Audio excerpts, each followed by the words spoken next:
par to problēmas būtību. Kā jūs to redzat un kas tad īsti notiks un kāpēc jums šodien ir jābūt šajā iestādē un jāsniedz paskaidrojumi? Problēmas būtība ir tāda, ka Latvijā tiek uzlikta ķepa šķirnēm, kuras šeit ilgadīgi ir audzētas, pie kurām cilvēki ir pieraduši, viņas ir iemīļojušas tieši tomātu šķirnēm. Bet šobrīd tas ir par tomātiem. Paies nedaudz dienas, un šis pats vērsīsies pret citām kolekcijām, ķirpju un vēl citām dārzeņu kolekcijām.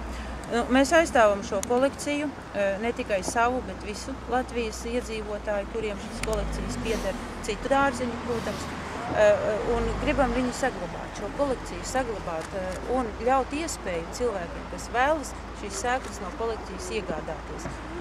Mēs informējam par to, ka šī kolekcijas šķirnes nav reģistrētas Eiropas katalogos, nav izgājušas visas AVS testus, ko prasa Eiropas Savienības direktīvas un mūsu ministra kabineta lēmumi. Taču šīm šķirnēm ir ilgadēja pārbauda veikta mūsu dārzniecībā un citās Latvijas mazdārziņos, un viņas ir tauta notestējusi un atzinusi par labām savai galdām.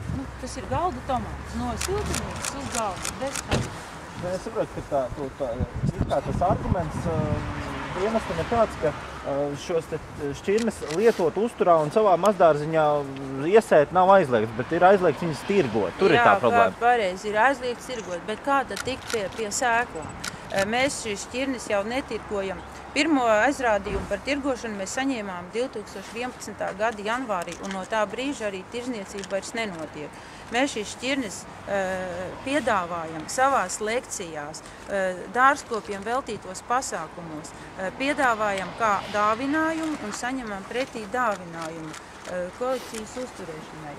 Un šeit nevar būt runa par to, ka mēs tirgojam kaut kādas Krievijas sēklas, kā dažkārt izskan, ka Neslinko tirgo Krievijas sēklas. Nē, tās nav Krievijas sēklas. Tās ir Krievijas šķirnes, jā, kuras jau vairākus gadus Latvijā ir audzētas. Un ņemot vērā, ka katrai šķirnei ir ģenētiskā atmiņa, tad šeit laugot kādu laiku Latvijas zemē, viņa jau ir nedaudz pārveidojusies. Viņa ir pieņēmusi vietējos apstākļus un ģenētiski jau nedaudz citāta nekā tā oriģinālā, kas ar tādu pašu nosaukumu ir Krievijā. Vai tad nesnāk tā, ka mēs dažādu Eiropas direktīvu vadīt esam aizgājuši tik tālu, kad mēs gandrīz vairs tos tomātus nevaram? Vai tas nav absurdi? Tā tas ir, jo mūsu ministra kabineta lēmumi ir vērsti nevis uz to, lai mēs atbalstītu savu vietējo cilvēku intereses, bet lai mēs audzētu visi viendabīgi šīs Eiropas Savienības šķirnes, kur tomāti ir burtiski visi vienādi, lielāki, mazāki sarkani, kur nav šīs dažādības un kur īstenībā nav galda tomāti. Šie Eiropas šķirnes, hibrīda šķirnes lielākā daļa ir domātas pārstrādei, jā, transportēšanai, kečupiem, picām, tā kā tomāti lieto Eiropā. Mūsu tomātu lietošanas tradīcijas ir, jūs paši ziniet, svaigi tomāti, mēs griežam uz maizītēm, gatavojam salātos. Mēs viņu pat ēdam tāpat, vienkārši tāpat ēdam. Ko Eiropas cilvēks pat viņš nesaprot tādu patēriņu kā mēs, un tādēļ šīm šķirnēm ir ļoti liela starpība. To, ko vēlas šeit cilvēks audzēt un ēst, un to, ko piedāvā šīs Eiropas katalogu šķirnes. Saka, ka arī dienests ir izteicies, ka var reģistrēt taču šīs Krievijas šķirnes, un tad ar viņām pavisam legāli nodarboties. Kāda ir jūsu, tā argumentācija? Reģistrācija nav iespējama iemeslu dēļ. Pirmais, šis sēklu daudzums, ko mēs iegūstam no šķirnes, ir niecīgs. Nākošais, par katru šķirni ir jāsamaksā apmēram no 300 līdz 400 latiem, un tad parēķiniet summas, kādas tur sanāks, lai mēs reģistrētu, teiksim, kaut kādu nelielu daļu no kolekcijas. 100 šķirnes varētu būt runa par kolekciju, jā? Tas jau būs jau kaut kādi 3000. Mēs nespējam tādu naudu nopelnīt. Jo tas, ko mēs ieņemam, teiksim, ko mums uzdāvina apmaiņas dāvinājumu pret sēklām, mums nesadz kolekcijas uzturēšana. Tādēļ mēs esam jau 33 gadus stādaudzētāji, ar kuru tad, pārdodot stādus, tad mēs gan varam šo kolekciju turpināt uzturēt, rīkot izstādes, rīkot seminārus, lasīt lekcijas cilvēkiem par tomātu audzēšanu. Tā kā, skaidrs. Jā, un ēst un gādāt par to, lai jebkuram, kas vēlas šeit Latvijā to tomātu ēst, tādu, kā viņš ir radis ēst, tur vēršas sirdi, apelsīnu, tomātu un vēl kādas, mūsu ļoti senās šķirnes, kaut vai pat Latgales agro, lai viņš viņu var izaudzēt un dabūt tādu, patēriņam, kā ir. Jo ne visi cilvēki spēj paši noņemt, ievākt sēklas Sakiet, tā tad varētu teikt, ka mūsu valdība un ierēģi aizstāv ārzemnieku intereses, nevis mūsu pašas intereses. Tā sanāk, jā, tieši tā. Mūsu valdība strādā uz ārzemniekiem, uz citu valstu ražotājiem. Tieši tā. Mūsu pēdējie ministra kabineta lēmumi ir tieši uz to tendēti, lai šeit Latvijā būtu plaši pieejamas Eiropas katalogos ierakstītās Holandes, Bēļu, Spāņu, Portugāļu, Itāļu šķirnes, bet mūsu Latvijas šķirnēm ir ierakstītas tikai 4. Kuras pat nav tās labākās šķirnes, ko tautā visvairāk grib audzēt. Vaddienests saka, mēs nezinām, ko grib tauta.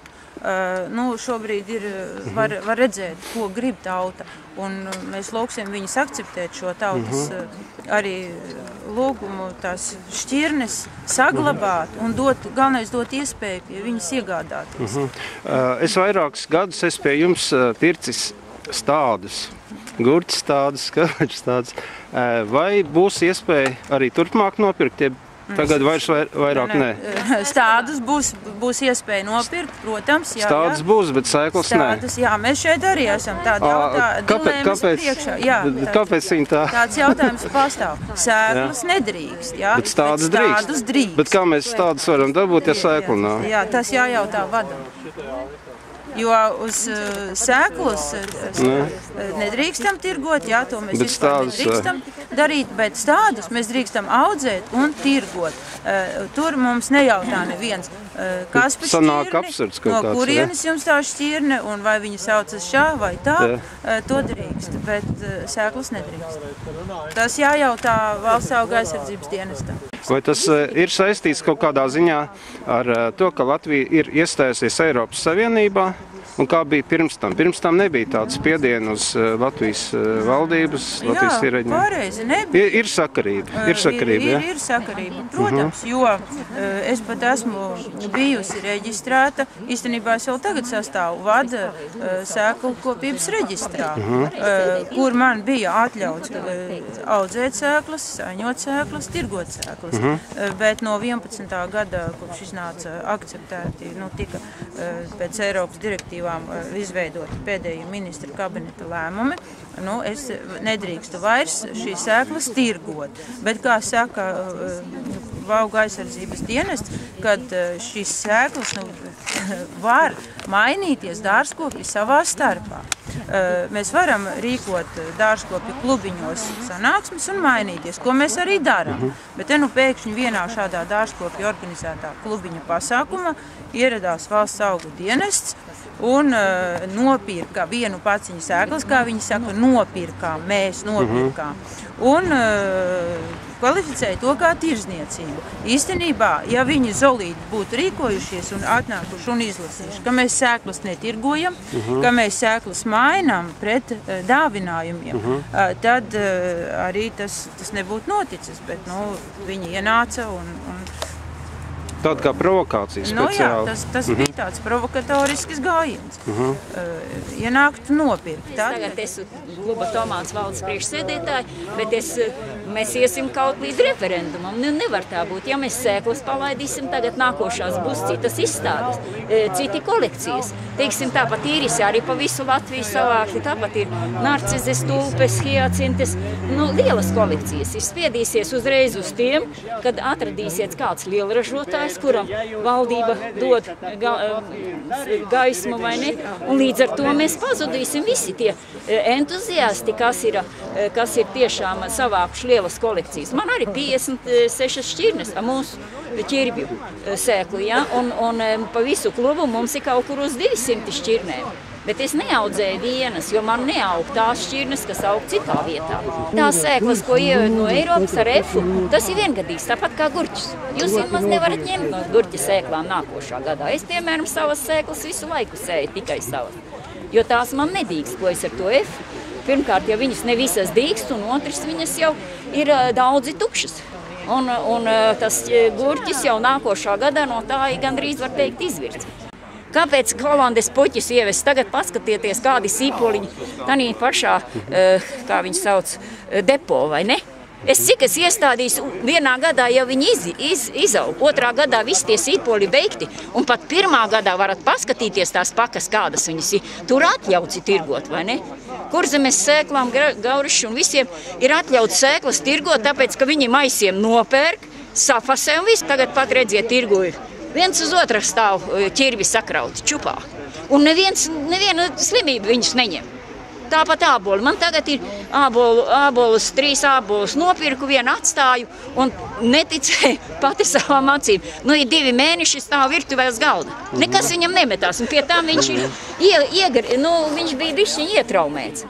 Izgāztuvē kādreiz strādāja pa labiekārtotāju. Atveda, krava bija apgāzusies, atveda uz izgāztuvi apelsīnu kravu.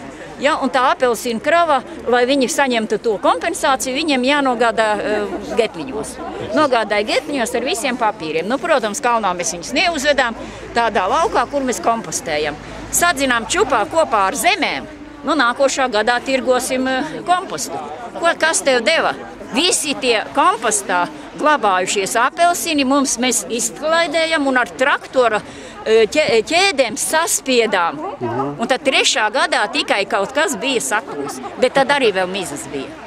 Bet pats galvenais, nav viņi tie efi, visi, kas ir pret slimībām ļoti izturīgi un neko viņi neslimo, tad mēs slimojam toties.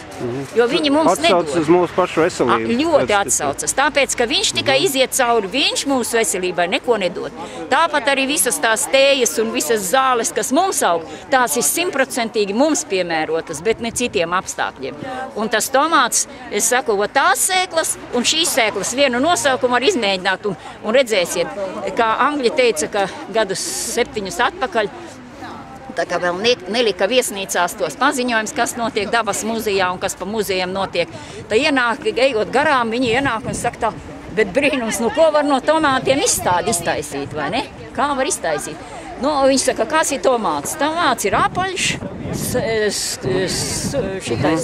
skāps un sulīgs. Un nekas vairāk no viņa nav, bet kad bražūnu iedeva pagaršot, tad viņa brīnējas. Viņa saka, labi, ka atbraucam izstādēs. Tas uz ekskursiju zinām vismaz tas, kad ir arī tomāti ēdami.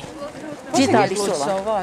Sārma Žarčinska, klubs tomāts valdes priekšsēdētāja.